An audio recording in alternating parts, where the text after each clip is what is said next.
We're at the Greater Binghamton Association of Realtors annual trade show. I'm with Fred Exlander, attorney at law.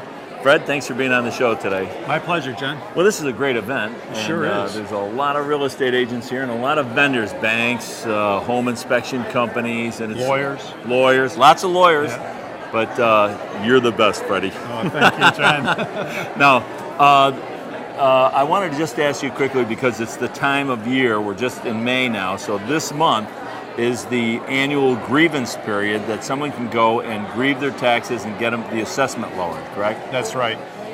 May 22nd is the magic date here. That's a Tuesday, last Tuesday in May.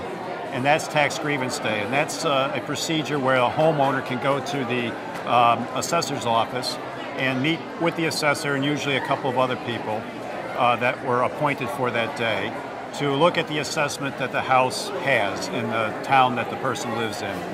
If the individual feels that the assessment is too high, they can argue with the assessment board there about that and try to get a reduction in the assessment. So that's really the deadline, that date. So if somebody is interested in doing that, they need to go to the assessor's office, their local municipality assessor, and get the forms filled out and get the... That would be better. That would be better to do some prep work. On the other hand, it is possible to show up on that day on May 22nd and they will accommodate you.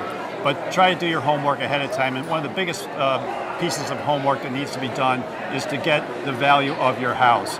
And that can come from a variety of ways. Maybe the homeowner recently refinanced and they have an appraisal that goes along with that refinance. Or maybe they bought the house recently within the past 6 months to a year and they can use that appraisal.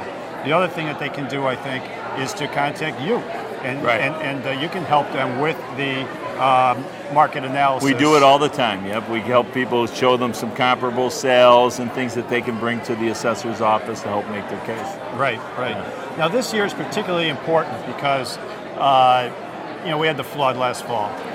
And now is the time. I know there's a lot of things on people's plates and there's a lot of lists of things to do, but one of those things that should be on that list is look at your assessment if you've been flooded, if you have a diminution in value as a result.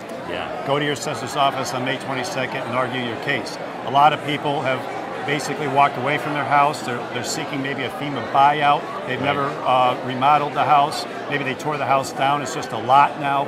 A lot of people are in circumstances where they can get a reduction because the house just isn't worth what it was in the pre-flood period. Now the problem with that, though, is that you're not going to see a reduction for basically a year because tax status date is March 1st. So it's not until March 1st of 2013 that your taxes are going to be adjusted. So you have this whole year in between that you're still paying on the old assessment, but you have to look ahead, get the reduction for the future. Right. Well, Fred, thank you very much. That's very informative. And I'm sure that we'll both be being contacted by consumers that want to get their taxes reduced. Please do. Yes. Okay. John, Thank you, Fred. Thank you.